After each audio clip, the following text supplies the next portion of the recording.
Friends, నా పేరు సునీల్. మాది గుంటూరు. గవర్నమెంట్ జాబ్ కోసం ట్రై చేసి 28 సంవత్సరాలు వచ్చాయి. ఈ రోజుల్లో జాబ్ లేనిదే పిల్లని ఇవ్వమంటున్నారు.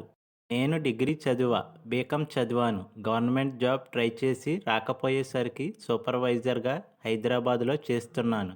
28 సంవత్సరాలకి ఇప్పుడు పెళ్లి చేశారు. ఇన్ని రోజులు నాలో ఉన్న వేడిని మొదటి రాత్రిలో చూపించాలి అనుకున్నాను. నాకు పెళ్లి చేసిన అమ్మాయి వయసు 18 సంవత్సరాలు. నా వయసు 28 సంవత్సరాలు. శోభనం రోజు నా బ్యాట్ తీసి సిక్స్లు కొట్టడానికి రెడీగా ఉన్నాను. నా పెళ్ళాం పువ్వు చిన్నగా ఉంది. ఆ పని చేస్తుంటే ఆగలేక అరుస్తుంది. నాకు ఇంకా ఊపు వచ్చి స్పీడ్గా ఆ పని చేస్తుంటే అరుస్తుంది. శోభనం అలా గడిచింది. 4 నెలలకి మా ఆవిడకి కడుపు వచ్చింది. నాకు ఆ పని చేయడానికి లేదు. ఒకరోజు మా అత్తగారు ఇంటికి వచ్చింది. స్నానం చేయడానికి వెళ్ళింది. నేను ఉండలేక బాత్రూంలోకి వెళ్ళా. ఏంటి అల్లుడు, ఇదేం పని అంటుంది. నీ కూతురికి కడుపు వచ్చింది. మరి నా సంగతి?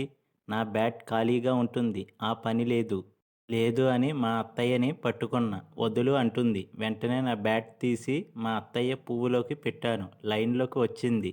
నేను ఆ పని చేస్తుంటే బాగా కోఆపరేట్ చేసింది. స్పీడ్గా ఆ పని చెయ్యమంటుంది. నా దెబ్బకి మా అత్తయ్య పువ్వు సాగిపోయింది. పువ్వులోని తేనె మొత్తం లాగేశా. అలా మా అత్తయ్య నా ఆకలి తీర్చేది. సో ఇది ఈ వీడియో నచ్చితే లైక్ చేయండి ఫ్రెండ్స్.